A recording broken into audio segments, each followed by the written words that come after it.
and welcome to the NXT review. We are the Dudley Boys of What Culture. I'm Adam Wilbourn, joined by Michael Hamflett and Michael Sidgwick, here to review everything that happened on last night's episode of NXT. But before we get into it, if you're a fan of this sort of thing, make sure you subscribe to What Culture Wrestling on Apple Podcasts, Spotify, Amazon Music, and YouTube, where we do daily wrestling podcasts where we not only review the show, formerly known as NXT 2.0. SmackDown, AEW Dynamite, pay-per-views, premium live events. We have interviews, roundtable discussions, and a round of the week complete with a bunny quiz, of course, on Wrestle Culture. As said, though, joined by Hamflett Sidgwick to review last night's NXT New Year's review. Good, isn't it? Oh, it was better than good, mate. Couple of good matches. Good bit of NXT bollocks. Quite a lot of NXT bollocks. Yeah. Massive teaser for the all-time of this podcast title reign. What more can you want? Torn, because there were elements of the show that I thought were very good. And there was one moment where I'm like, I want to die. No, seriously, I do. I've dedicated...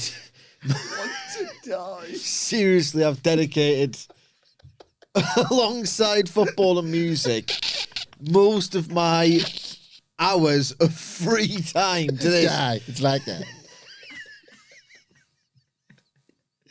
NXT Black Death was a plague. Seriously, I've spent... Me bouncing on my sofa watching NXT, cut to the I have other to- side of the bus, Michael Sidgwick. experiences. So you've got like school, work, obligations and stuff, sleep. Those are the big sort of like most hours spent on Earth alive, right? Then underneath that goes like your free time, your escapism. We've gone early here, man. Drinking, Yeah. socializing, hobbies. They spend so much time. Music, yeah, movies, TV, football, video games. All of those things. I think wrestling and football and music are the three. Yeah. I've invested so many hours in this. And then, like, what was the point? I see something like that Thea Hale promo and I'm like, I'm 40. I'm 40 years old and I'm watching this. It's dreadful. Was that like angry-faced militant AEW guy from the back end of last year? Yeah. Well, you might as well kill us then. You're gonna get on like I that, was do you? just like, oh, what have I done? I love this room. Love my life mostly. Yeah, some of it can kick rocks, but you know what I mean? It's like mostly I've done well and I've done what I wanted. Yeah. And then I watch it, I'm like, did I? So I had to listen to Thea Hale. God, I was like, oh, God, what have I done? I've got more brains in here than people think and people know, you know?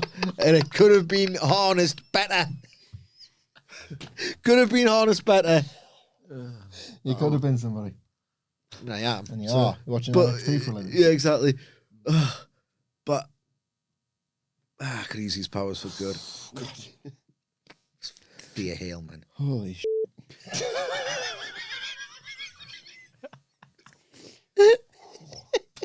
4 minutes in. I can't. Just wrap it up. Yeah, should we call it there? So, we start New Year's Eve. Well, no sign of the evil baby, unfortunately, this year again. With a recap of... Evil. Of course. Live. Opposite of what Sidge wants. Yeah, doing the upside down still from Monday Night Raw, clearly. New Year's die. Did you hear the bit early on? I sort of half caught this. Where Booker T said it's New Year's Day. Hang on, I believe that's a... Teachable moment! Because I was already popping a Booker T because they were stood on the podium doing the big wacky introduction and Vic's like trying to go through the card. Like, Booker T, all he has to do is like, yeah, excited for the show. But it's almost like they've not thrown enough hype back at him, as if he's not drunk on it every week anyway. And he wasn't looking the right way. No. Like, turn around to face the camera then. Like, he turns his back on the camera and is like, are you excited for the show? Ah! He just starts like screaming at him to get more hyped. But he did say that, didn't he? He said, oh, it's New Year's Day. Yeah. Vic just was not New Year's Day today. Look, Booker T has his own calendar. It's like my FedVent calendar. Like it's just he only lives in Tuesdays. From 1 week to the day next. one. Yeah, day one of the year of the 52-day year that he has. Maybe occasionally extra weekends. So we get a big recap package of the highlights of NXT's 2025, and then they're on the platform setting up the show. Well, half of them setting up the show basically. We get straight into it, or we're supposed to at least, with the Women's North American Championship match, Thea Hale versus Blake Monroe, but it never happens because an irate Blake Monroe jumps Thea Hale as she's making her entrance, batters her, beats her up, chucks her into the barricade, attacks her with a chair. Security have to come and get involved. The crowd want to just let them fight, but the match never happens. And well, I'll say what is about to happen, and then you can give us your thoughts on this very quickly, because Ricky Sage just walks past and smirks at Thea Hale's distress that she's in after getting her ass handed to her and not even defending her title. Yeah. Should we cover the Blake Monroe follow-up to kind of put a bit of a bow on this before we get back to Thea Hale? I need the help of my very talented colleague here, because there was quite a lot of Avar on the show. So Avar runs into Blake Monroe in the backstage area, and she says, "I tried to help you last week. What the hell was that?" I was trying to help you last week. What the hell was that? Blake says, "I'm sorry, but you asked for the glamour."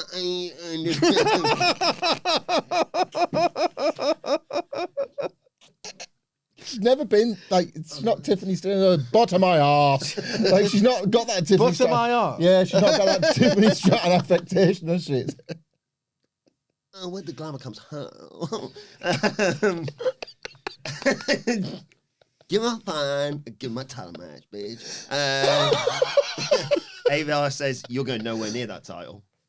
You're going nowhere near that title. Not only are you not getting a rematch. Not only are you not getting a rematch, You're banned from the building." you're banned from the building. Fairly obvious to see what's happening here. Yeah, are we done? That's like Blake Monroe, Gonski, another one of the call-ups. Yeah. That's certainly I said to you this morning, I got a real sense on this show of, never watched it, obviously, but I'd heard stories of Jim Cornette booking OVW, basically. Yeah. Yes. They just go, thank you. And Yeah. you'd be like, I'm in the middle of something with them. Less so here. It's not like they just disappeared. But Kind of the same. certainly the impression I got was, we're not having Blake Monroe lose again. Put it this way, it's kind of unacceptable that the main event angle happened, in my opinion. Not for me, I liked it. Yeah, and now you did. Mixed thoughts on it, but generally speaking, you can hack through these storylines with a chainsaw for all like I love it. I love this thing. Like, and I know, but like on principle. yeah, like I'd have put Leon Slater over if your goal was You're like anyone. Or anyone. Someone, yeah. or anyone. Yeah, It's not as if they haven't beaten before. yeah. Like, there should be a way more fine-tuned process, because I understand vaguely I can't beat him twice. And it's like, well, just beat him once and then They did it with Send them Asuka and Athena, didn't they? Remember? I- Ember Moon couldn't beat her, so then Asuka just left, and she was like, "Oh, I'll be champion now." Then, like, it was good for nobody, really, wasn't it? Like, I beat X because that was Vince, though, isn't it? Like, yeah. you'd expect with someone like less brain-wormed that it would be, better. I want this every 3 or 4 months. Sorry about the storyline you're involved in. It's NXT. Your purpose is to leave it. I found it like really refreshing that it was the confirmation, like Sidge was talking about, like people need to stop getting excited about call-ups. This was at least, they're gone. They're actually gone. Gone. There's no ambiguity here. Like Jordan Grace being teed up for like every wrestling show you've ever watched. Oh, she's turning heel. No, she's just not turning up. She's done. I found that quite refreshing across the whole show. There was a tiny part of me that thought, when Thea Hale does the open challenge, I was like, are they doing that with Jordan Grace then? And then when she was, I was like, oh no, definitely not then. Yeah. Yeah, it just felt very much like we're not having Blake Monroe lose again. So Shawn Michaels, it's not as if at this point his booking it's like, say, 2022, 2023 peak.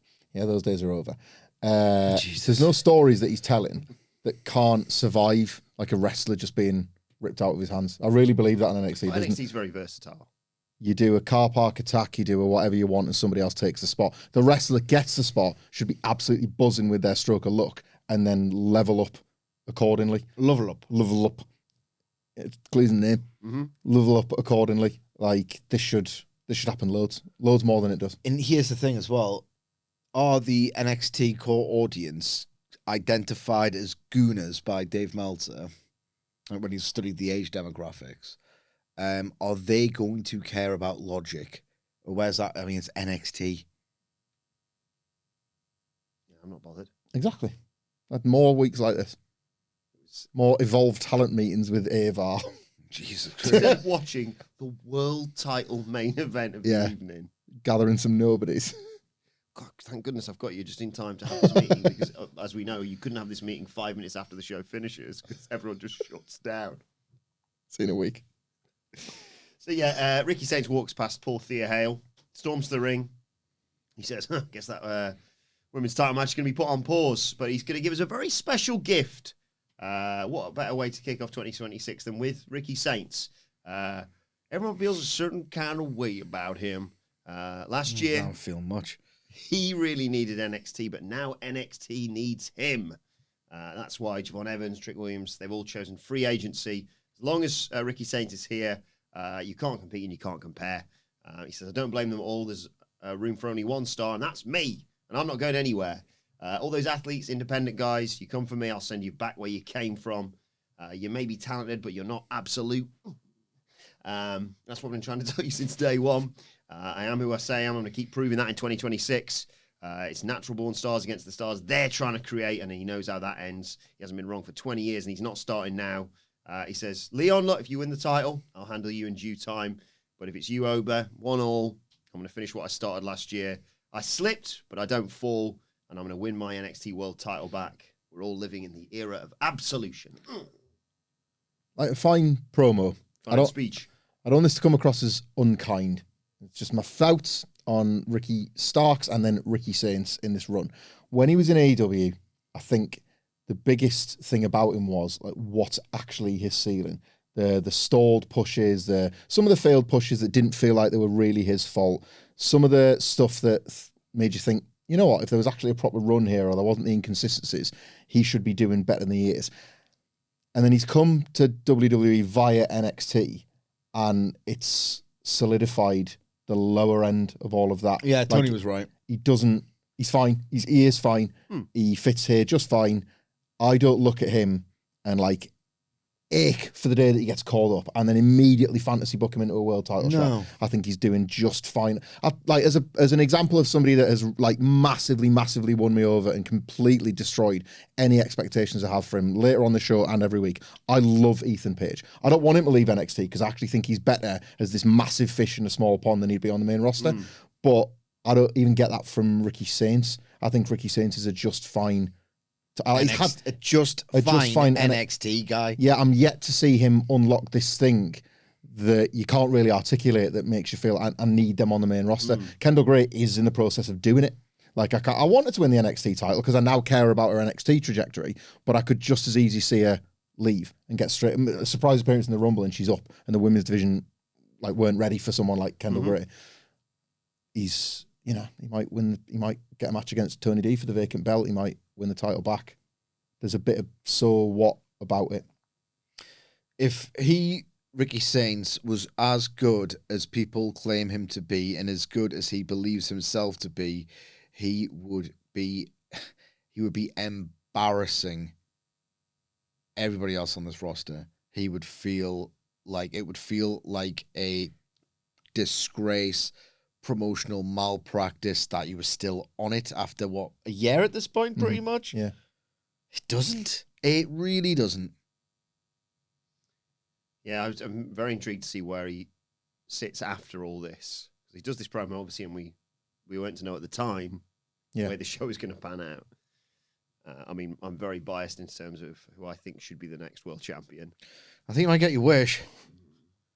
Wrestling has this obsession right now, and it has for years, with either telling you who the next world champion is going to be or telling you who it almost certainly isn't. If you're Ricky Saints, you probably don't want that belt back. Because if looking at the landscape of the men's division now and who's likely to be on top of it or who's needed to be on top of it, if he wins the belt, it's like long run stuff, isn't it? It's another year, let's say, like holding things down and being the guy to help the next crop up. And he's got to be thinking, I didn't really expect this when I got my deal, and all the hype I built around myself and that. I don't think Ricky Saints is going to want When are they in New Orleans? I know that it was meant to be Mania this year. Money in the Bank in September, I think it is, and then a promised WrestleMania, of which there's about 6 of them now or something. Jesus, like there's loads Definitely of coming. It's coming, loads of guys. cities that have got receipts for like a when's WrestleMania getting here? Actually, WrestleMania Backlash. How'd that get in there?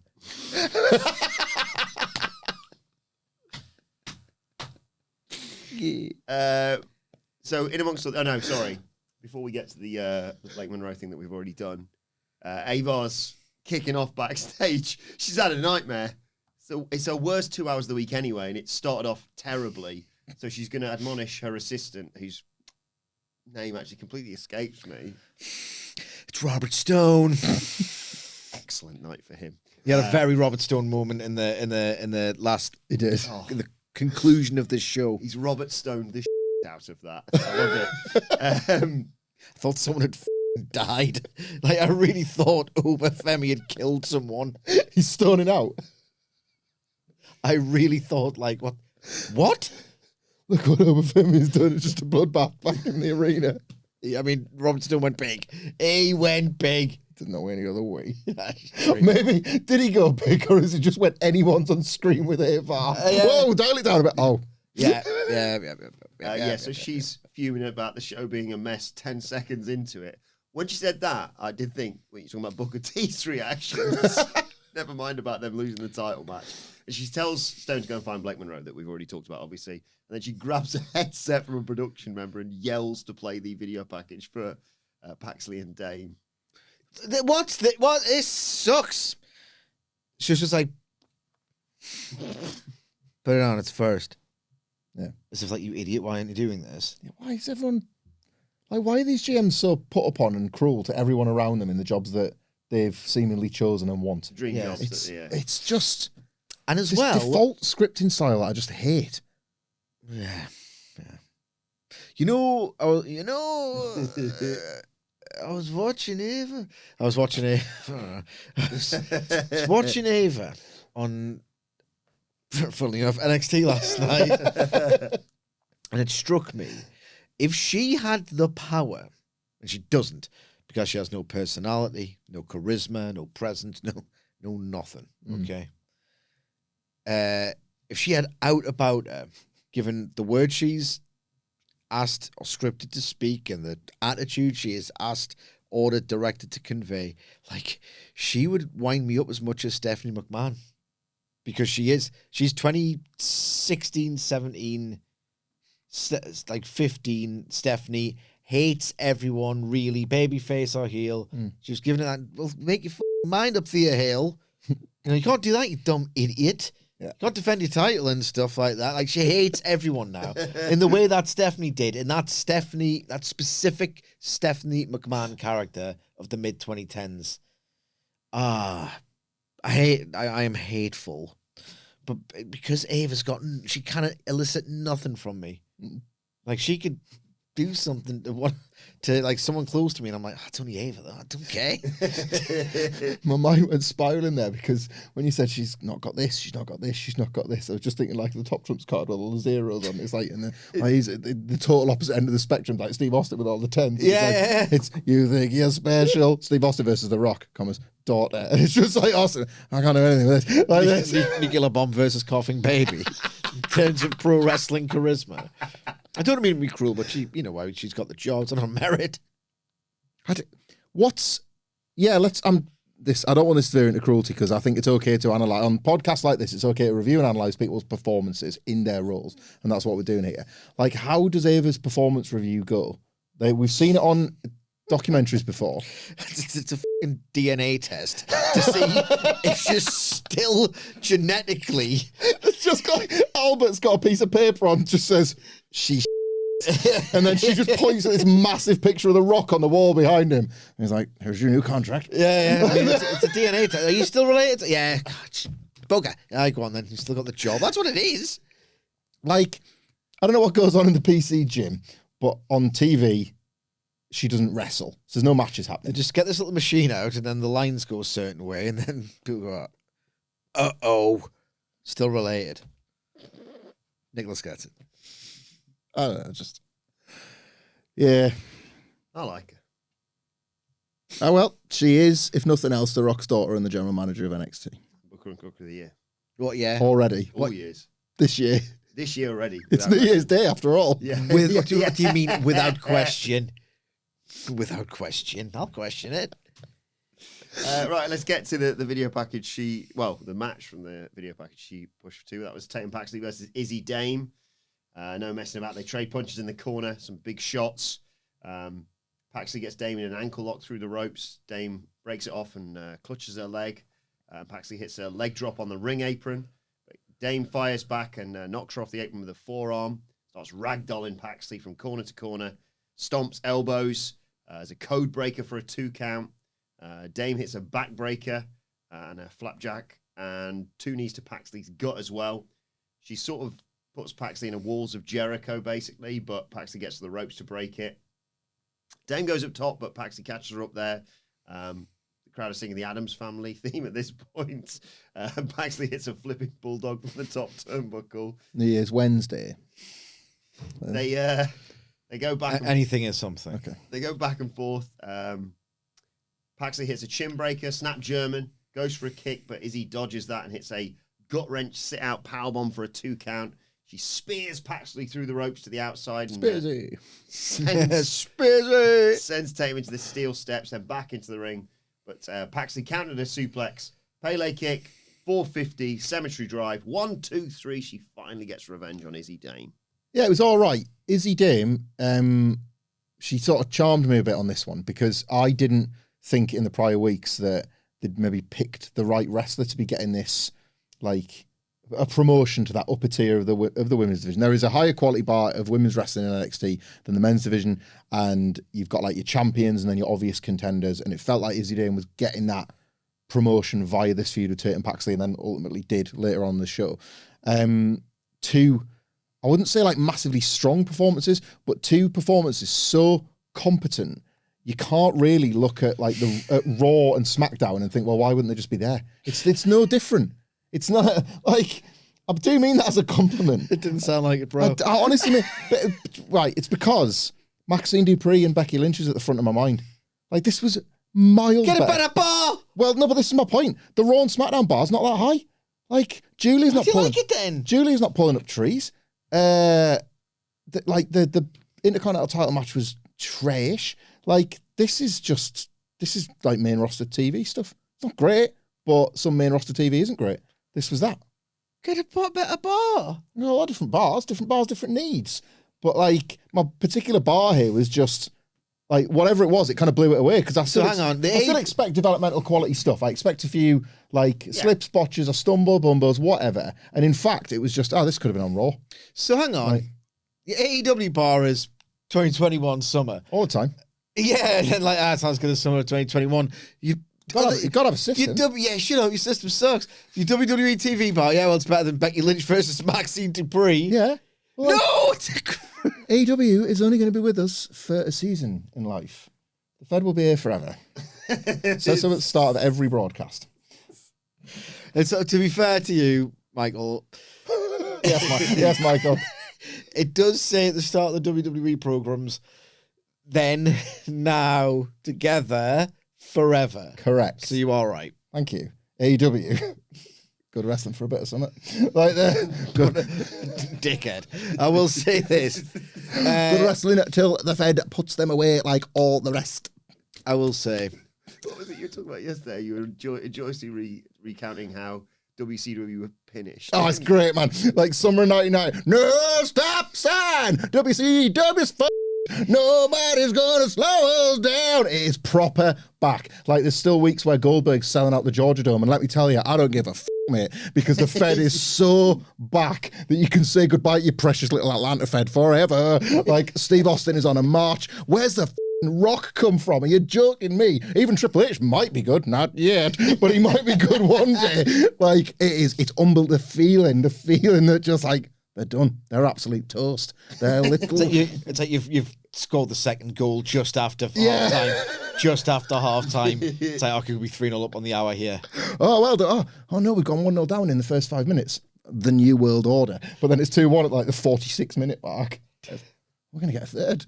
And that's that'll put some butts in seats. That's 3-1, and then it's just like then it sort of gets into like sort of Man United Ipswich territory by 2000 when Russo's got the book 4-1, 5-1, 6-1 7. Yeah, I'd probably go for a pint now. The players have stopped celebrating. It feels cool to celebrate, yeah. Like Undertaker's not really. Respectful handshake. Yeah, so like. Shit, man. Oh, look, man. That's the Sat there like a right. That's the buzz of 1998. Like, because by 1999, the WCW is still alive for 2 more years, but you wouldn't think so. Why is Randy Savage so huge? Why is the ring so great? It's all shit. That's why. Why is the logo? Why it looks like bird on a windscreen. Yeah, it looks like a bird being asked, can you do a black metal band logo with your own Yep, sure can.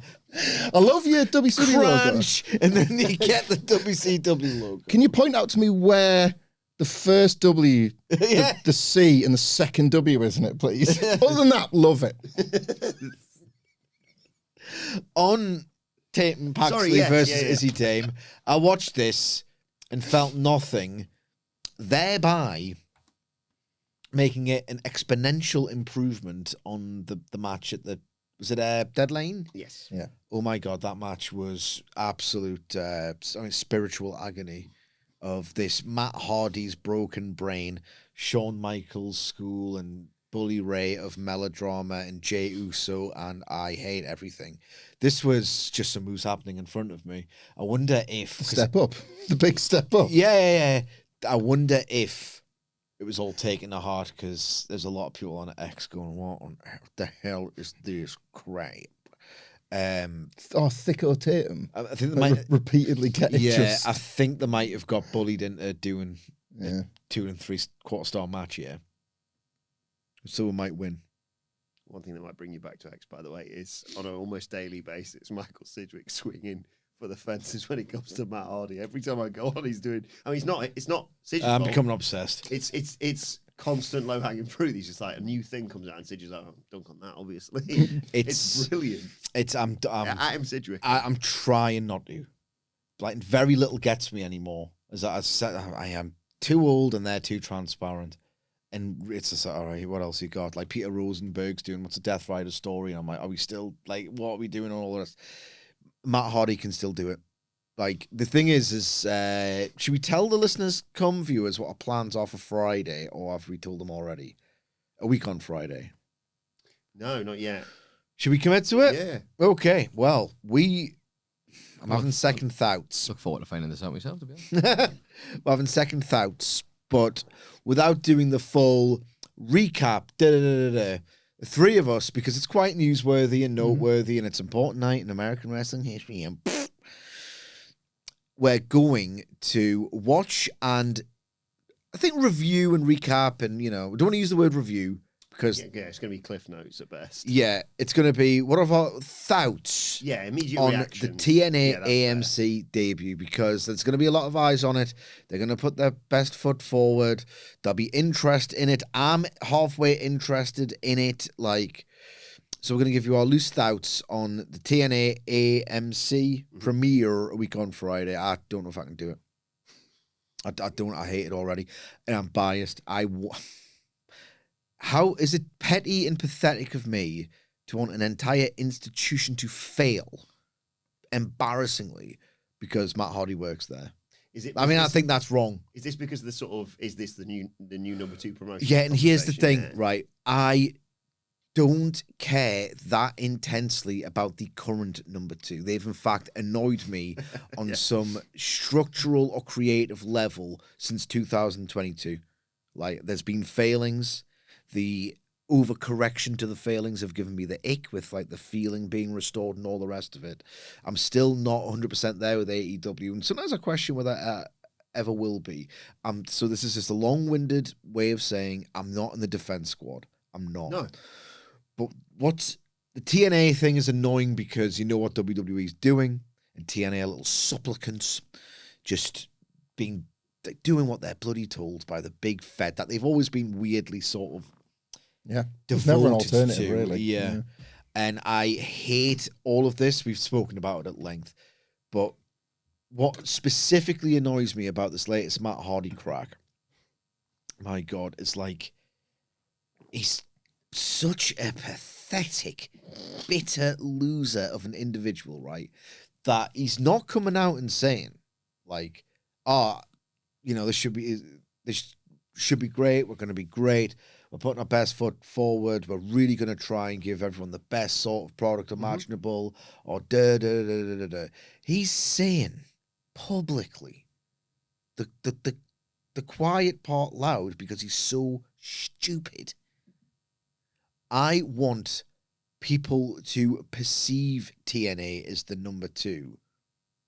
You don't want to be the number 2. Just say number 1. Just say it. If you can say whatever you like. I want people to perceive but TNA as because the best wrestler. his stupid cinematic rubbish, I'm disgusted with Tony Khan for greenlighting it once, let alone I think it was twice that he did 2 cinematics. This is after that ill-fated debut. Because he couldn't get his moments, and because the only person who could make him look less like the single worst wrestler on the roster was the Young Bucks. He's very bitter about his time there, and he's one of those. I hate the playing dumb. I hate it. It's one of my least favorite things. I wish he would just come out front and say, I hated my time there. Matt freaking Hardy. He's like, more about the moments, not so much the 5-star matches. It's like, off. And his quest now, he is the self-appointed. Maybe they're telling him to do this. And if they are, they need to stop it.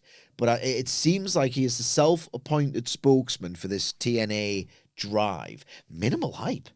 It's a week tomorrow. You know what? I was expecting a bit of overdrive in the hype, but he's a self-appointed spokesman. And he said that he wants, the goal is to have people perceive TNA as the number 2. Not actually be it in terms of metrics. You don't even say that, do you? Talking up your new shows like, we're really shooting for second best here. The thing is, that's bad enough. Yeah. But the thing for me is he wants people to fall for... He's outright saying, I want people, because they know they can't really... Are they going to do all in Texas size crowds? Probably not. Of course not. Of course not. Like NXT, which has significantly more help from WWE, has never and probably will never do an all in Texas size crowd, right? Ever. He is outright saying, I want people to think it, even if it's not true. And if enough idiots are out there who can believe idiots like myself and Bully Ray and Eric Bischoff and Raj Giri will have won. You've won what? What a pathetic...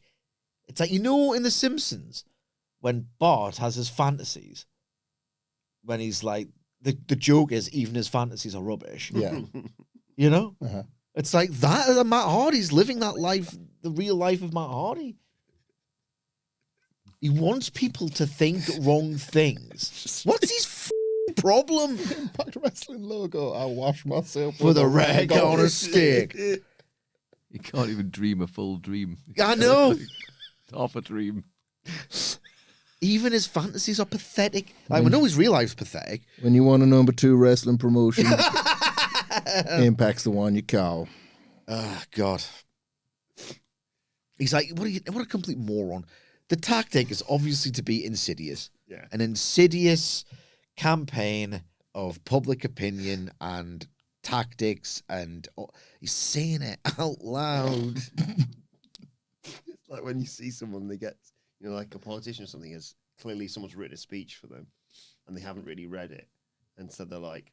Tweet something like, oh, yeah! Exactly, yeah. I'm so happy to be an insert place name here. Well, your name. Your name. In his head, he's the spokesman. He is the Cody Rhodes of TNA, him. When Cody Rhodes was like, the Bucks and Omega aren't going to do much in the way of PR, and they're not going to be out there like gregarious and super overtly charismatic. Like, Cody loved all that. Matt Hardy thinks he's the Cody Rhodes of this TNA resurgence. The locker room leader. The dead Matt. Oh, God. The doormat. If it works, I'll quit my job. I can't. It's already enough of a dystopia, I want this TNA thing to fail horribly. And I feel bad there's people with livelihoods. It would, I've actually said my ideal wrestling I want them on telly. landscape- Sorry, just clear. I want them on telly. That's fine. I just don't want this stupid perception battle to work. Let them just exist on telly and you put whatever you want on the telly. You know? My dream would be like, I know it's like when it was better when I was little. It kind of was.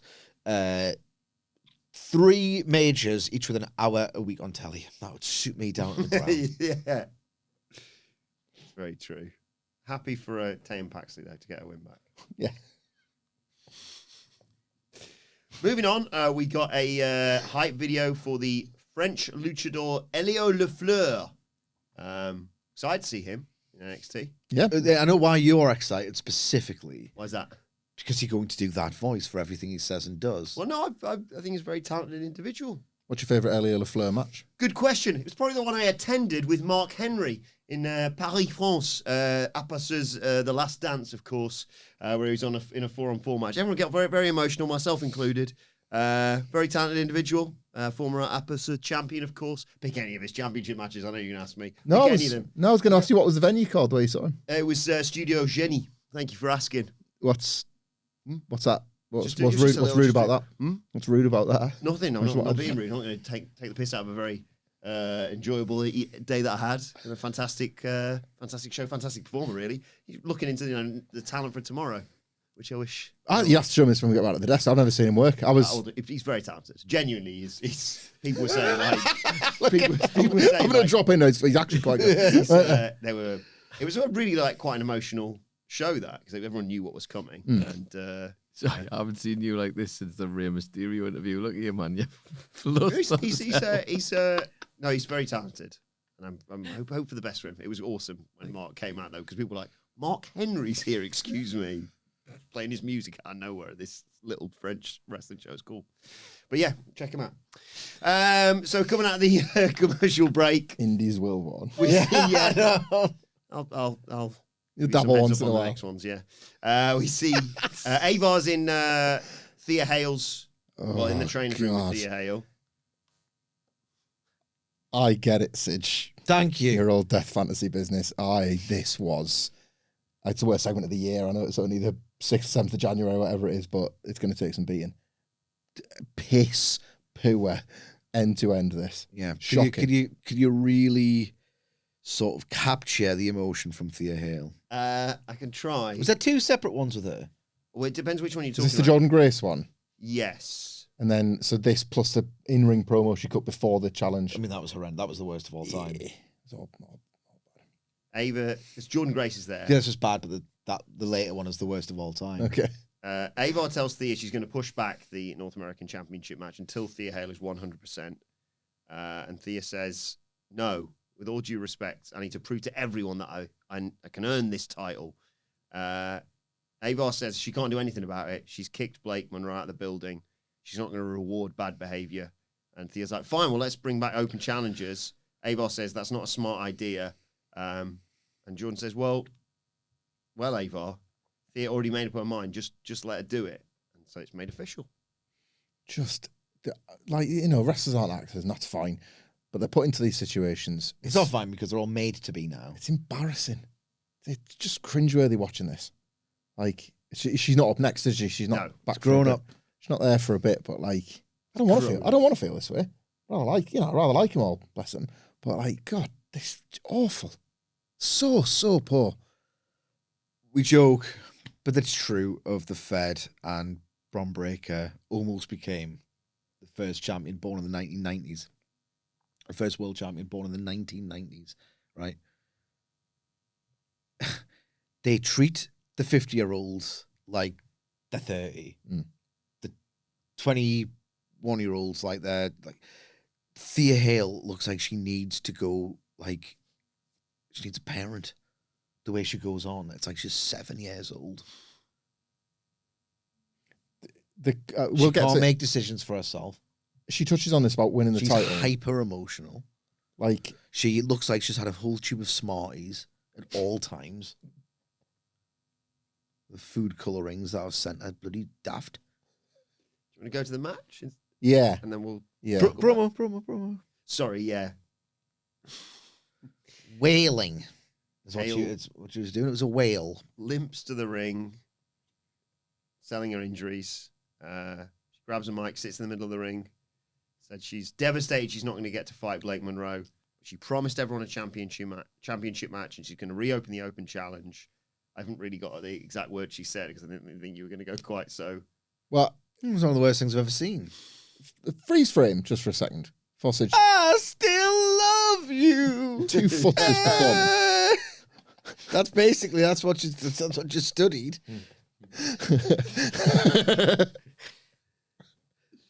Didn't we have a worst cry ever in wrestling a few months back? I can't remember who it was, but it made us all think of the worst cry ever. Oh, I Io can't Sky, remember. was it? It was Io Sky, yeah.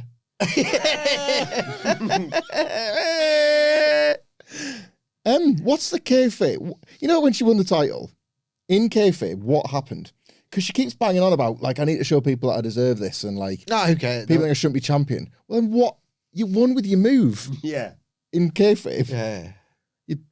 Delivered a move that was hard enough to pin your opponent's shoulders down for the 3. I need to show people I can do it properly. Because that was a up. Referee was an idiot and Chief got to kick out. And I look a so that's basically the Yeah. Oh, you can't. I'm going to leap to the defense of NXT here. It's pretty hard to square that circle, though, isn't it? Yeah. All they just went, all right, she won the match. Let's not, address the fact that it was botched and it's fake. It's rather, that's less than ideal.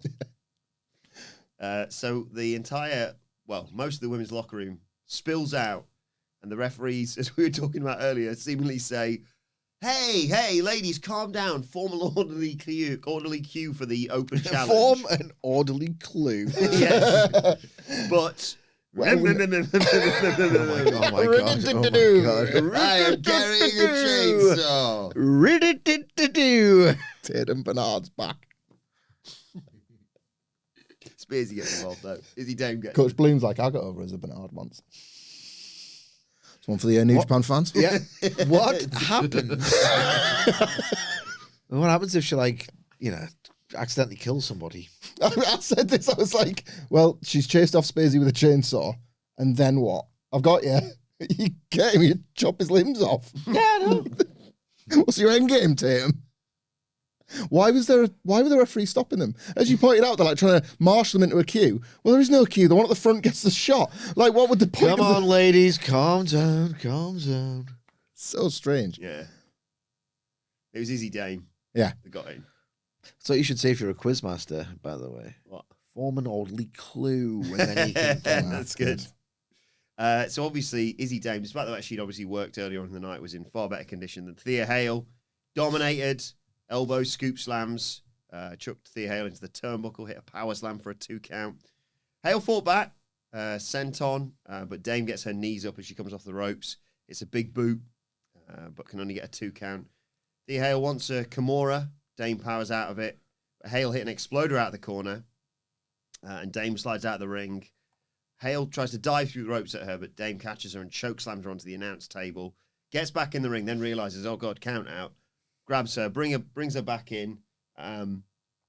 Dame goes up top. Hale catches her up there. She wants a Kimura, but that's left her open for the Super Dame over. 1, 2, 3. Izzy Dame is your new Women's North American champion.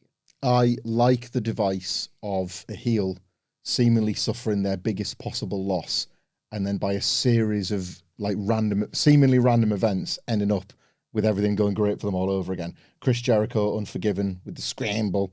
Edge with Money in the Bank when he just got himself DQ'd. I love that. I remember that's got you. that New Year's Revolution. Yeah, I remember that because I remember it's a good we were booking really device. Excited, and it was I didn't have Sky, and I fairly certain I just went, I'm just going to go on WWE.com and find out what happened. And I was like scrolling down. I was like, how did he lose to Flair? Smashed him in the face with a briefcase. And I was like, yes! I hate that Edge guy. I'm so glad he's world champion. You joking? It's a really good device for a heel. I like it a lot. So this was all right. We said yesterday that the likelihood was if Blake Monroe wasn't winning to stick around and she was going up, it still feels like they need to get the belt off Thea Hale anyway. This was I thought quite an effective solution to all of this. I get why they've done it, and I don't expect Izzy Dame : North American Women's Champion is long for this world, but my God, there's a lot of talent in that NXT locker room, and she's the champion. They'll give it to Paxley, won't they? Yeah, I think so. Yeah, that's quite a nice way to have them. His name's not bad. She's not bad. Yeah. Justify them. I'll never forgive that deadline match. And I don't know what's going to happen with Jordan Grace. Is Thea Hale going to be like, why did you tell me to do it, Jordan Grace? She's like, bye, I'm off to SmackDown. If we even ever see her again on NXT. Yeah. In amongst all this, by the way, was the NXT Women's Championship match. That was what was sandwiched in between these two. It was, of course, the Evolve Women's Champion, Kendall Gray, challenging the NXT Women's Champion, JC Jane. No, she kicked ass in this match. Another one linked with a main roster call-up, by the way. Great. Get her up. Push her. Oh, this is... Sorry, Serge. No. They were both taking influence. Not performing as well as he did on his best day, but there was a lot of Kenny Omega across both these. Yes. That's the tape they were studying for this. There's a little bit. Well, in one move of JC Jane, but that drops penetration step. I had the exact same Yeah. thought. I had the exact same She was thought. loving that, wasn't she? Yeah, oh God, a penetration step gets me hard. I love it. What? Come on. Come on. You're saying that. You're about 3 months away from going to the bogs and having a wank and work time. And you're saying that to me. 3 months away. That's why we had to leave the old building. So, Don't go in there. Don't speak to me like that. Kendall Gray goes right after JC Jane, wants an armbar. Jane has to kick her way out of it. Jane gets to the ropes on a second attempt. How dare you? How dare you? Sidgwick's NXT journey. 5 minutes. I want to die. This match.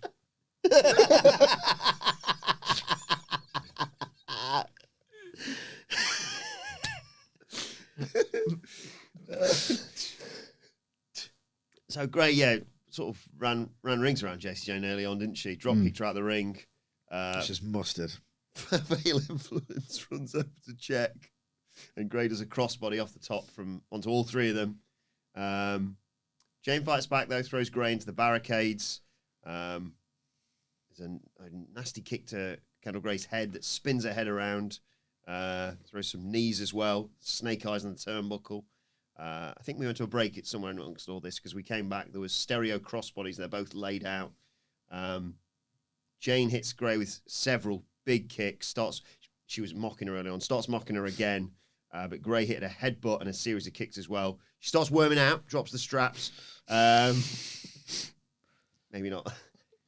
Drops straps more like Bron Breakker. Kendall Gray's better than Bron Breakker. Hit a top rope stomp and a DDT on Jane. Jane kicked out. Gray went up top, but Jane knocked her off the turnbuckle and hit a neck breaker.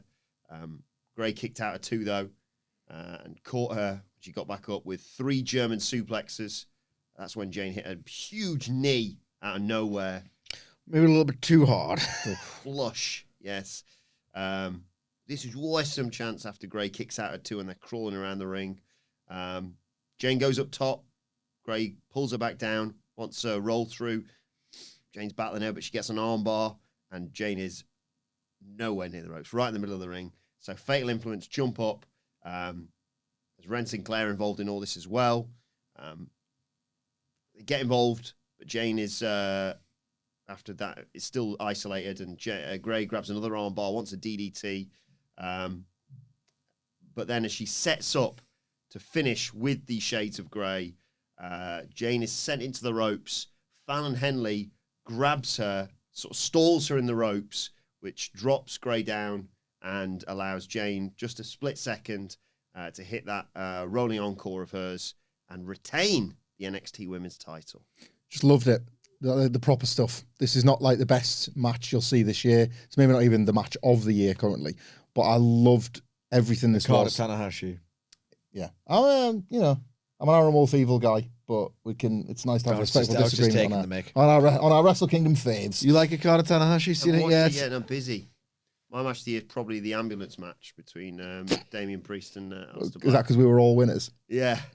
per one of the wrestlers? Aleister in? Black didn't lose, and Damian Priest won. So, happy days. No, this is the proper stuff. There was none of that Aleister Black, Damian Priest shortcut bollocks. This was a like honest to goodness wrestling match that felt like the right level of competitive before the hijinks, before the heel chicanery, the stuff, even the finish right. This was the work was good enough that they didn't want to sort of shortchange people with the finish. So the referee has dealt with when Fatal Influence come in the ring to interfere. And then I was going to say Brindley Reese there, I don't mean her. Ren Sinclair run interference seem like it's shown that the baby faces aren't thick. There's a numerical disadvantage, but they're not thick, and they believe that they can deal with the three of them. It turns out they almost can, but even when Fallon Henley cheats, she only like lays hands on JC Jane, so the referee who sees it can't call a DQ. Again, the polar opposite to the botch the other week, and I'm so glad that was thought about, because when a quality match is taking place, and like I was devastated by this, but in all the right ways. I was crushed that Kendall Gray didn't get it done. I wanted the rematch down the line. I was thinking about your point about if this goes on in the middle, it's probably not going to be a title change. And yet they worked me into thinking it still might happen with a couple of really hot near falls. The execution of everything was as good as you would expect. Not always great, but exactly as good as you would expect. And yeah, I massively appreciated that they thought enough of the finish to not have dickheads like me being like, well, why wasn't that a DQ? Or like something that might just take you out of it. I was completely immersed in the fiction here of two wrestlers that I enjoy very much. And I hope we get it again. And I want the Goodie to win the belt. Like, me loved and it. Andy were talking about this on the news today, and I was thinking the exact same thing about like, because we were debating with all this talk of spoilers, Roman Reigns returning and WrestleMania main event title picture and what have you. And I was saying like, because they were saying it's not 100% guaranteed it's going to be Cody Roman basically for WrestleMania. And I was like, I think arguably both title matches are still obviously up in the air, but I'd say even One more of them so. should be now. One of them more so than the other. And I was like, that's exactly what I got from this. I wanted to see this match straight away again for this exact reason, not just because of the screwy finish, because of the way they work together. And you can see how they did it. There was a bit of me that thought, oh, as I was watching this, of course they're not going to do a title change here. They're going to save that for a bigger pay-per-view or whatever, because this was obviously just at the Performance Center. So there was a bit of me that went, as soon as the match started, I went, but then I got into it, like you say, of like, oh, maybe they'll just do it here. Yeah. You know, you can tell a story of her being like, I want my rematch, and then I know you don't like it, but like you could have her being like, if you want to get to me, you've got to get through the rest of Fatal Influence, and that's how you set all that up. Or right, you get one more shot, but if whoever loses that match has to leave NXT. I'm sick of your face already around here, and that's how you do the JC Jane thing. Yeah, I have got two things to say. One of them is a genuine point. The first is just effusive praise. I thought this was fantastic. I thought in terms of the way it was paced, how dramatic it was, how well the action flowed, the urgency, as Hamflett mentioned, how competitive it felt. Like in terms of all of those things, it's sort of a blistering display of pro wrestling. This is almost exactly, I wouldn't have changed much of a thing, almost exactly what you want from a middle of the card title match. Felt big. Felt like someone was genuinely on the cusp of a well-earned breakthrough. It felt like they got smashed and grabbed by a really effective heel character. There was nothing, because there's time for that in the main event on all good wrestling shows. Nothing in the way of that big theatrical, slow, big match main event pacing. This wasn't masquerading as anything else other than the almost best possible version of itself. I could watch matches like this on wrestling TV shows every single week. liquid TV title match wrestling this. This was class, absolutely class. More of this sort of thing. There's very little else that can be said about Kendall Gray at this point, other than, my God, those penetration steps. Tremendous. The one on the floor to that German. Yeah, that was the best. Quick that was. It was just my like, God. my face was melting watching it, man. Really, really good stuff. This is as well. When I talk about, God, that match on that AEW pay-per-view, the 4th of 11, Yeah. the 3rd of 9, that didn't need to go that long. This is exactly what I want. This vibe, this pacing, this breathlessness, this competitiveness, this urgency. This is what I want. our friggin' wrestling shows. I really love this. Now it's time to go to Avar's office. Ethan Page is in there. He's the last person she wants to see right now. He's here to discuss his historic title reign. He got himself a moose. I like that line. He's good. Yeah. He's had 12 successful title match victories in 2025. The most of everyone. Avar says, Dominic Mysterio, Befemi, and Stephanie Paquette. And he says, well, hell, let's not talk about all the bloody live events I've defended it on as well. He says, look, you're in a bad mood, a bit of a bad day, so I'll get out of your hair. And she's like, what's the catch? And he's like, no catch. But here, my friends, the Vanity Project, and in walks Brad Beeler and the gang. What does Ethan Page say as he's leaving? He's like, see you later, guys. You've got 10 minutes. Or something like that. What a guy. Anything you got to say about that? Because we're getting back to the Vanity Project after the Izzy Dame match. I mean, we'll get to the in-ring bit, but Ethan Page has had a tremendous night all around. Before we get to that, after the Izzy Dame match, we're back on the normal timeline now. Yeah. Vanity Project tried to flirt with Lola Vice. So I'm Brad Baylor. Nice to meet you. But Hank and Tank put a stop to all that. Jackson Drake said he's not feeling the vibes. Meanwhile, Hank and Tank say that NXT has obtained more honorary douchebags, they say. Lola says, good job you came in, because I'm probably going to knock him out in 5 seconds if you hadn't got here. Lola, and they were like, bloody hell. Where's Lola Vice, David Brent? They say, oh, bloody hell, you see the title match? It's just been on. It was like, yeah, obviously everyone watches the title matches on NXT. You'd have to be the general manager of the show not to do something like that. She says, I beat Izzy Dame, ipso facto, but I also need to kick Klein Jordan's. Klein Jordan's, I say her name and she appears. Big brawl kicks off. I like this because it was bad. Used to be a lot more of this NXT fight in the kitchen. Yeah. Any random characters just burst into set, have a brawl, and then back to the ring like nothing's happened. Yeah. I really like that. Hank and Tank were good as well. They are. Doing their stupid karate bollocks. Yeah, I like them. Just dicking about. Good lads. Speaking of saying the name and they appear, Avar's back in her office talking to Joe Hendry. He's pissed off, obviously, considering what Dark State did to him, attacking him as he did his performance. He wants Dion Lennox next week. He wants no DQ. Ava's like, love your determination. But let's be honest, numbers game, come on. Why don't you find a couple of badasses to help you take care of them? And later on, we saw him chatting to OTM to summarise all that. Done it all, haven't we? Feels like we've done all this for like 6 months. I know it's only been like a 3-week NXT TV series, but Yeah. he should probably leave. He should probably go on the main roster to see what's actually happening with Joe Hendry. Nothing to do here. Yeah, it's true. It's true. Do you want to get back to Ethan Page? Yeah. Yeah, he's in the ring. This segment, man. This was Hated it. No. God. incredible. Loved all this. Dinosaur again. Balance. Yeah, he's in the ring. He said he wants to celebrate himself being so great in 2025. He proved time and time again he's the greatest North American alive. He says this title's the most prestigious as well, by the way. Funny that Obafemi defends that world title only in North America. I'm doing this all over the place. So. Did he like greased his hair or buttoned his shirt a different way just to look more of a douchebag? Oh, that was great. Like, Maybe he's been taking some tips from the Vanity Project. yeah. Oh, maybe. Yeah. But as he's talking, bing bong, squeeze me. Don't do that every time. First one of the year. Yeah, I realised I've not pulled that out, and I have to bring out the big guns. It's Jasper Troy, the speed champion. Oh, pots and pansky. He's the monster of NXT. He's the shits of NXT. He absolutely reeks. He absolutely reeks ass. Yeah. Ass. Yeah, this title's not going to be it's going to be the first of many, basically. Sorry. Then he's interrupted by, I think, one of our favourites, Josh Briggs. No. You could deciding vote on Josh Briggs. No. Why does he get to win, Josh Briggs? I don't know. Decided. I like him in our law more than I like him in real life. Okay, yeah, that's fair enough. Yeah. Remember when he pretended to be the Undertaker? I'm doing it now.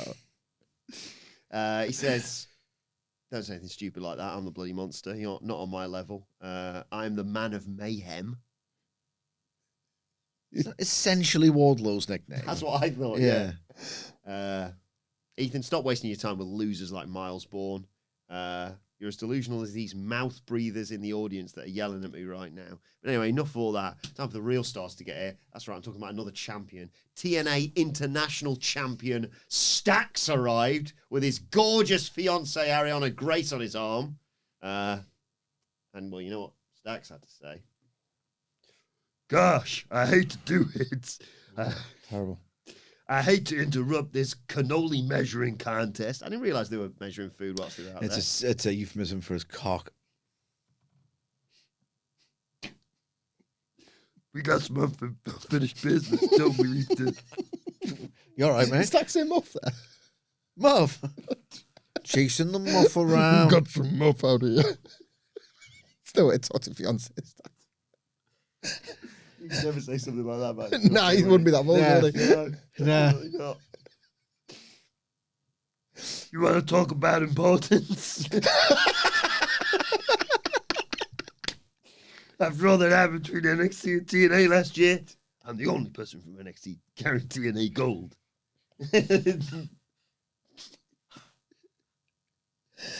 You want to call yourself an international icon? Adjust your glasses, pal. I'm as international as it gets. TNA International Champion. Losing the title. What a bit all shocked. Yeah, You want a piece of me? You want a piece of me? He's getting close to that, like just straight in there. Louis Stevenson all Now, Josh, Jasper, you want to argue about who's bigger with my beautiful exotic queen by my side? Regular pictures. By my side. We have our... I'm as big as he gets. That's two trees of green. Bing Bong, he squeezed me. He's interrupted by another one of our new favourites. Yes. Who has only solidified his position on this performance. Amazing. Shiloh Hills here. He sort of bounds out, doesn't he? Yeah. He's not held by the containment of a usual promo train. Is it? I'm Shiloh Hill. I don't want to see what's he looking for? His pliers or something recently? Oh, he's something like that. Glad to see you in a better mood than when I last saw you. Christmas match, obviously. That Christmas chaos action. His delivery is so creepy. Yeah, it's Christmas chaos action. Sex fuss. I like it. It's unsettling. It's weird. You cannot get a handle on this. No. He's weird. Imagine spending time with him. God. Anyway. Dead man's like, I like him. give that man the job. Anyway, after that victory, your father-in-law, Ariana, he's talking to, and Ava and I had a conversation. And it looks like your TNA International Championship reign is going to be really short-lived because next week, it's me and you one-on-one for that title. Oh my God. It was on his behalf, that. Yeah. Thank you. Quite right. Maybe not hard is right about TNA. It's Tavian Heights. I like Tavian. What's it?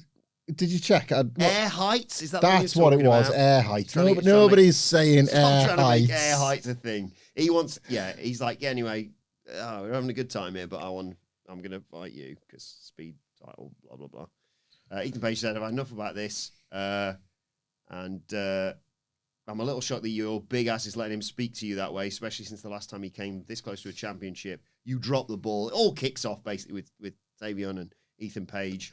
Heights tried to punch Page, but hits Troy instead. Briggs shoves Heights into Troy. Briggs drops Troy with a big boot. Heights clotheslines Troy over the top rope. Hill wants a choke slam, but Briggs gets in the way. There's a shoulder tackle in there. Shiloh Hill clothesline Stacks over the top rope, turns round, and there is Ariana Grace. Oh my God. She swings for him. He blocks it, turns it into a dance routine, dips her for a kiss, and drops his tooth on her. I'll pop for this. I'll pop for this, god damn it. I'm dead. She's got the big No, I'm not smile. dead. I'm not dead yet. She's got the big smile. It's like, I'm not dead yet. I pop for this. who thought This that? is absolutely That's like- fantastic. He's absolutely creased. I mean, I'm telling you now, this was. I love wrestling bollocks when done right. Yeah. This was wrestling bollocks done right. She absolutely freaked out. A great performance. Yeah. She was disgusted. I guarantee, like, he could sell that as, like, that happened to him, like a school dance or something. Yeah. Tell you what, you know. Are they getting... Look at him. Shiloh Hill's tooth could be the doorway for Danhausen into WWE. Oh my I God. don't. You haven't popped from once on the AEW reviews, did you? I liked a bit of Danhausen. I can't be asked. But So when you start being passive-aggressive housing, on Twitter housing, you're not so like mischievous and cute anymore. You're actually a passive-aggressive bitch. Who are you friends with? You kind of killed your gimmick, kid. very nice, very vindictive. Yeah. But yeah, Shiloh Hill Stacks. Look forward to next week. Yeah. Very exciting. Is it? Yeah. It was a statement. Yeah.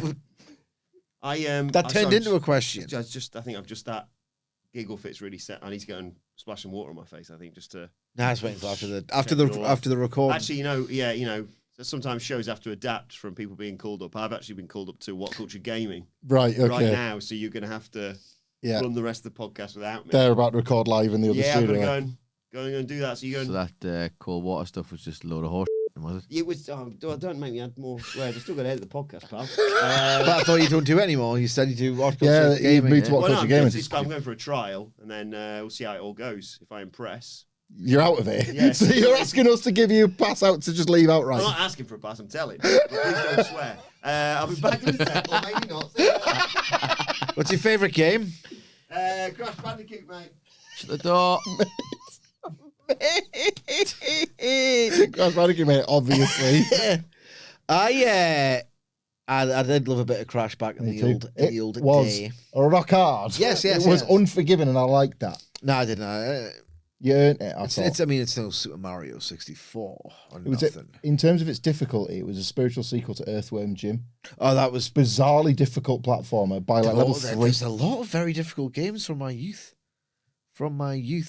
And I like Crash Bandicoot. What's your favorite game ever? Should we take out like I'm wrestling a very games and basic FIFA bitch. games?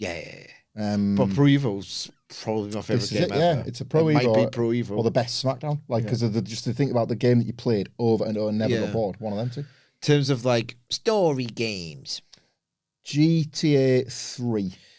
I love GTA 5. I know it's the most. I think my favorite wrestler would have to be The Rock. You know what I mean? Well, I've gone with Stone Cold Steve Austin, so you know it's like Yeah.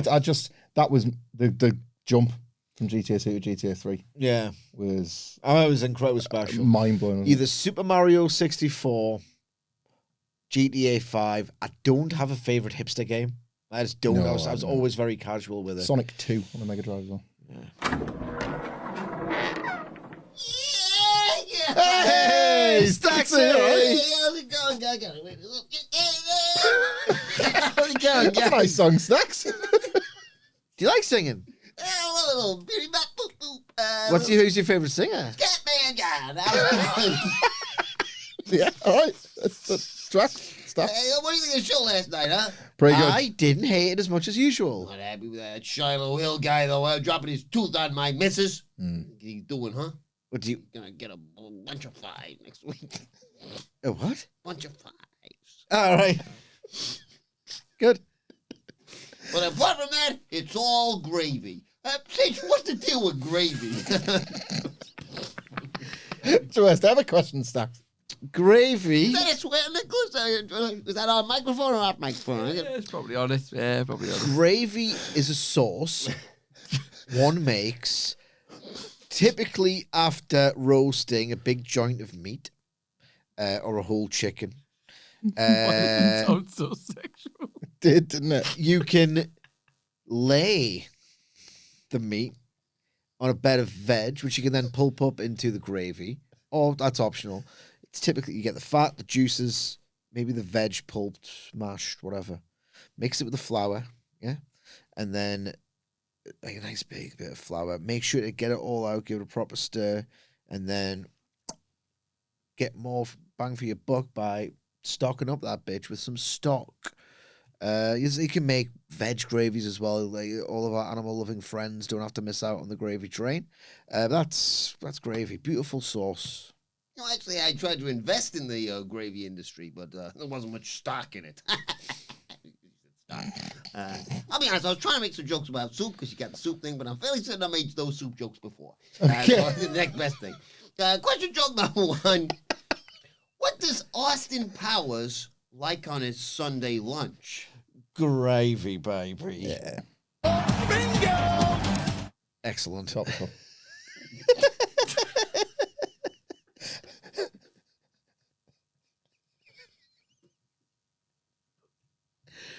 Joke number 2. What do you call a man who smells of gravy? Right, what are the brands? Bisto. Bisto, Oxo.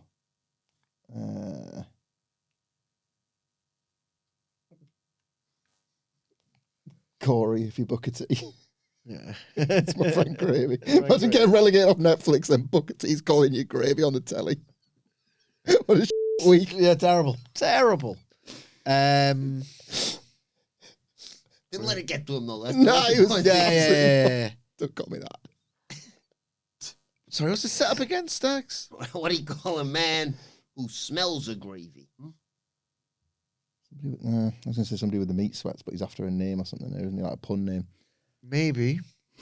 It's in smells of gravy or smells a gravy. Smells like gravy. It smells like. Yeah. Like, yeah. We kind of put on Bisto. Not a name. Nah. No. Don't know. I don't No, know. I'm not sure. What do you call a man who smells of gravy? Stew! Stew! That's, yeah. Yeah, much better. Question joke number 3.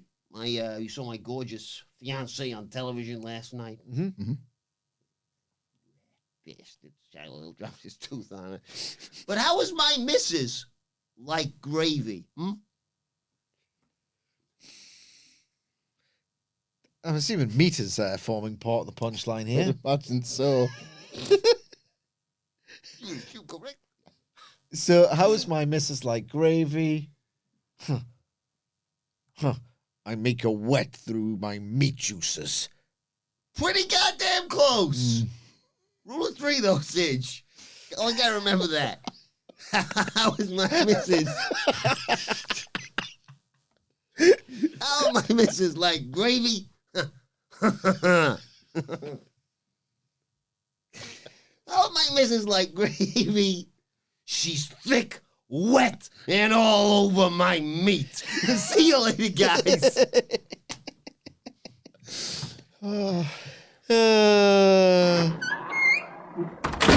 Bye, Stacks. Wonderful stuff. Route 1 Stacks, that was, isn't it? Yeah, Enjoyed that. liquid Stacks. Yeah. Liquid Stacks, get it? It's gravy. That's nice. Yeah. Yeah, how did Where the are we trial up to? go? I won't talk about it. I said it's a We- me Wilbo, and they told me to leave.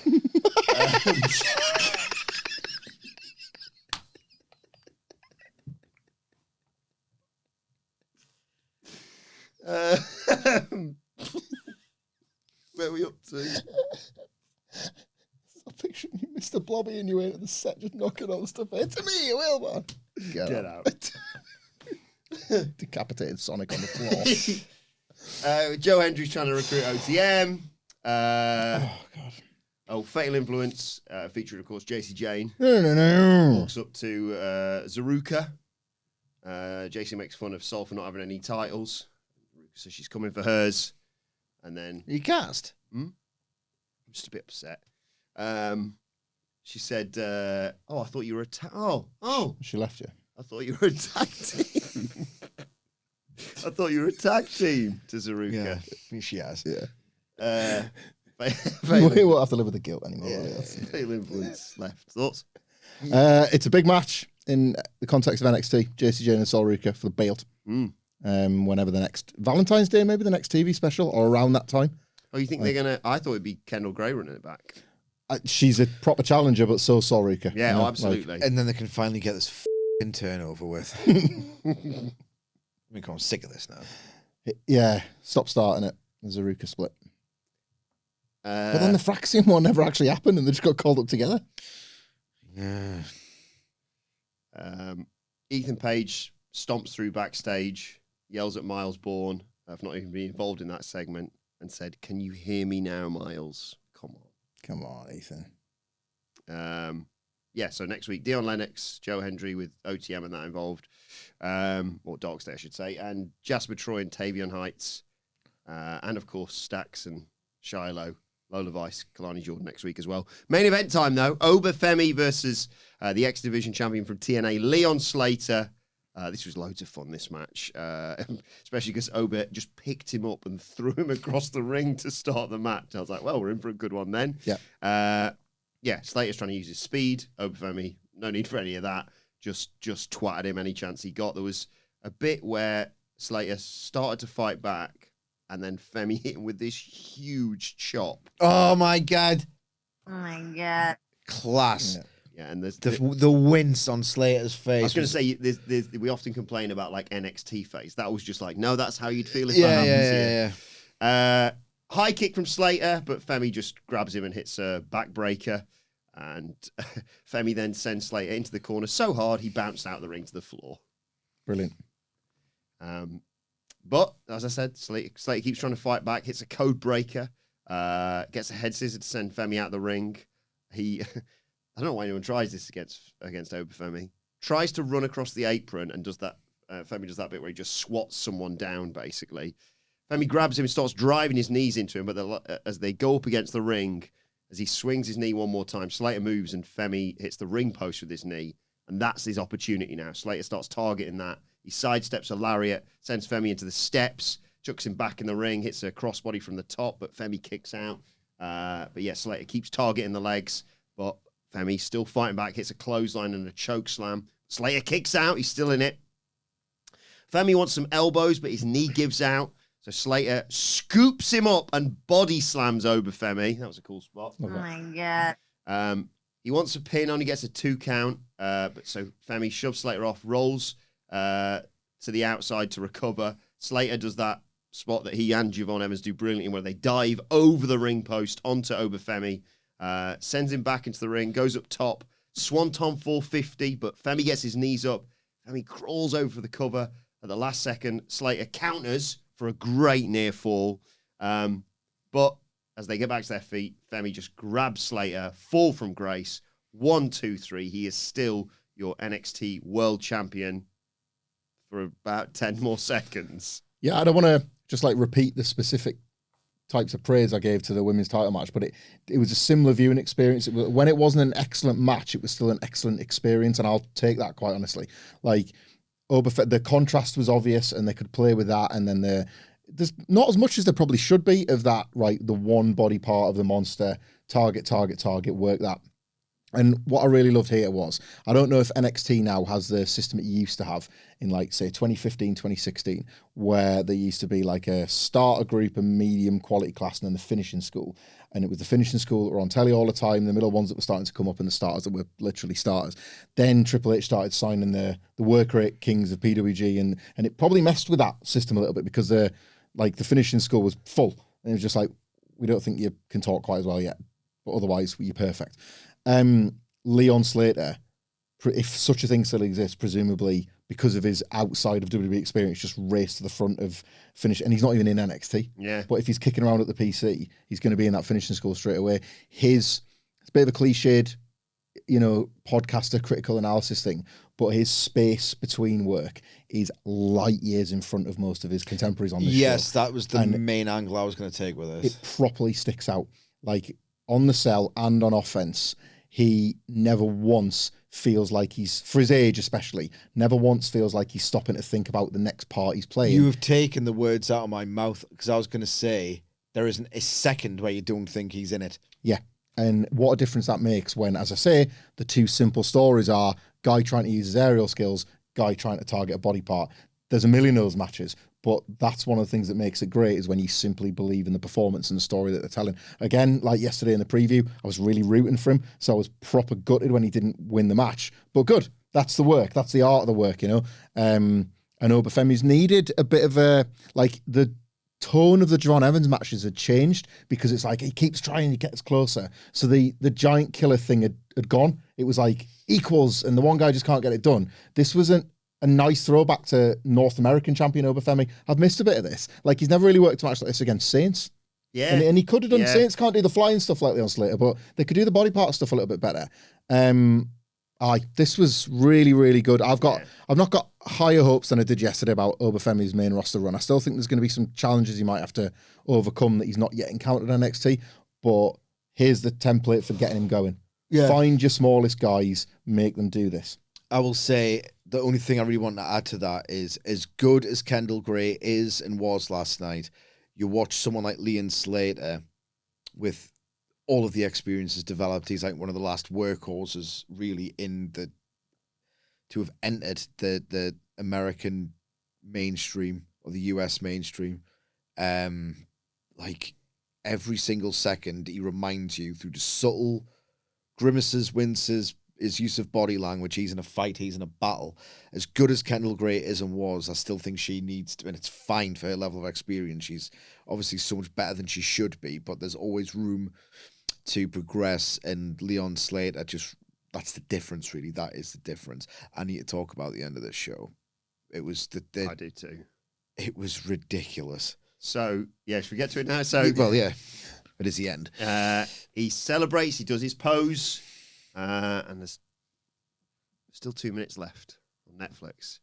And we cut backstage, and there's the Evolve roster with Avar, talking about how there's now all these opportunities, potential to be called up to NXT. And then, oh God, we talked about that earlier. Her assistant,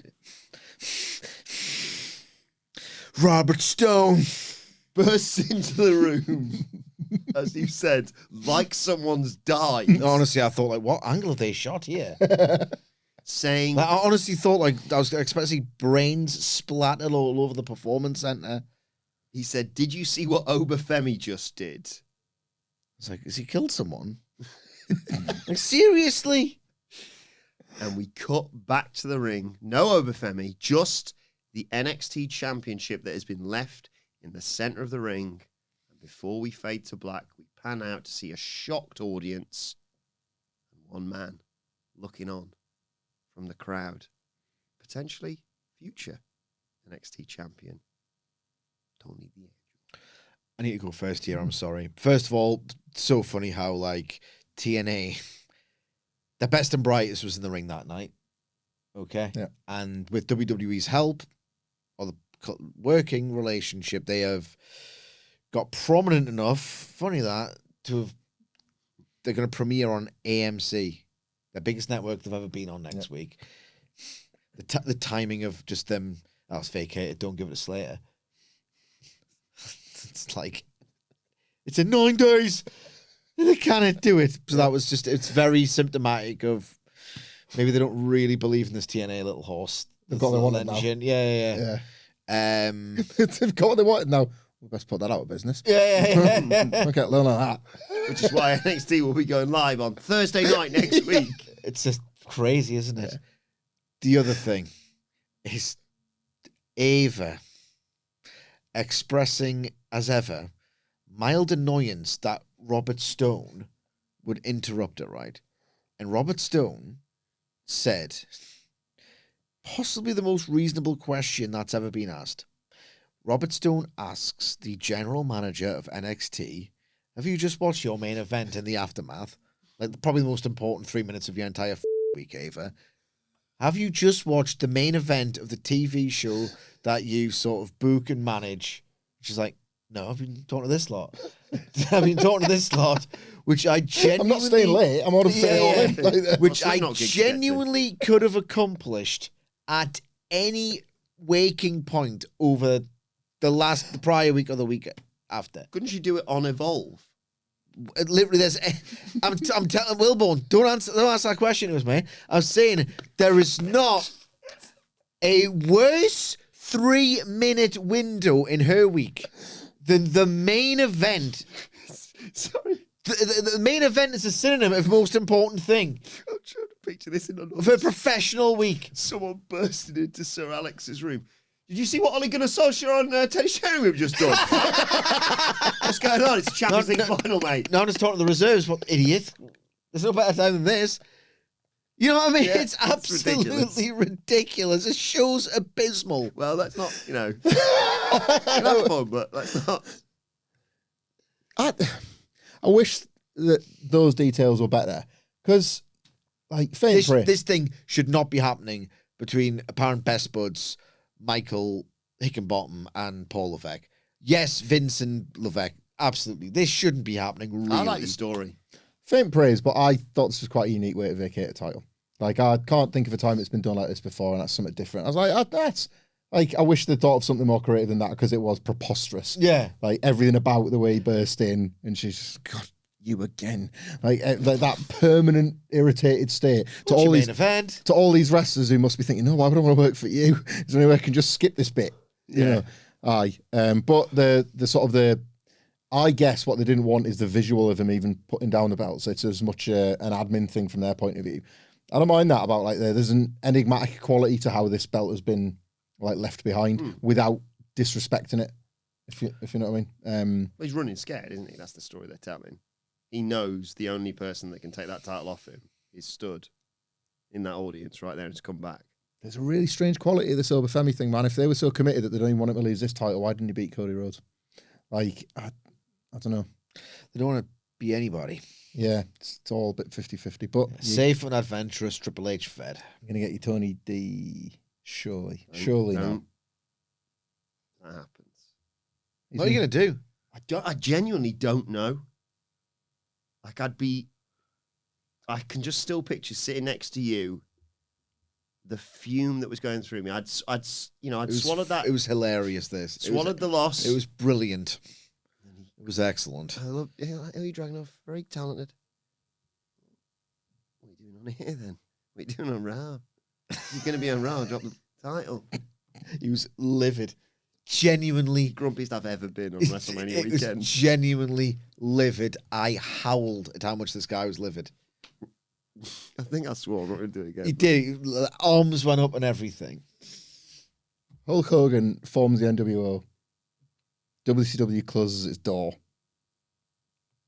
Tony D'Angelo's time on NXT, the developmental brand. What a ride it's been. 5 years. And His 5-year journey. He's a Grand Slam champion. I know he hasn't got the speed title. He'll be the first and only real one if he does it, yeah.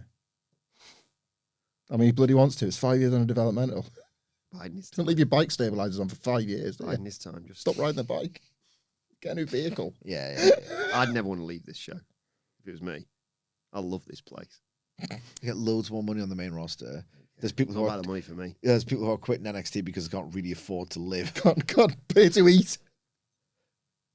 But yes, a very enjoyable. Do you like tournament. eating? Mafia Don's on the bread line. 5 years He's of got a it. second job. Come on. That's the only reason he's never left, because he's got no financial complaints. Got to living launder off- his living money off through the beat. NXT. It's just a front, innit? Even though he's not Don anymore, he looks like this weird vacant guy Yeah, to whom bad things have happened. quite a sad figure. Yeah, quite a sad figure. I'm not sure if I do want to hear from you, but Grumpy D'Angelo. yeah, he's still the Don in my eyes. Fun Tony.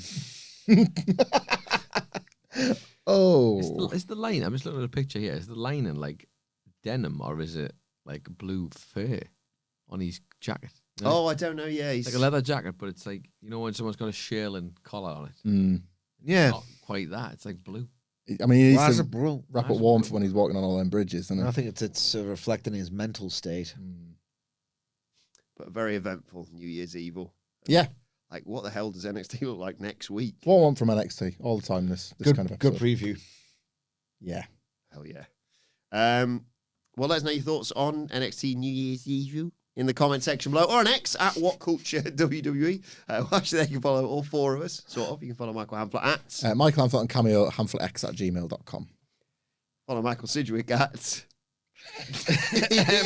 M. Sidgwick.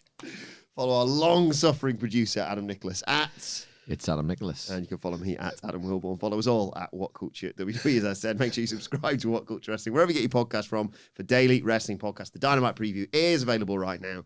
But for now, it's been the NXT review. My thanks to Hamflett, to Sidgwick, to Stacks. Thank you for joining us, and we will see you soon.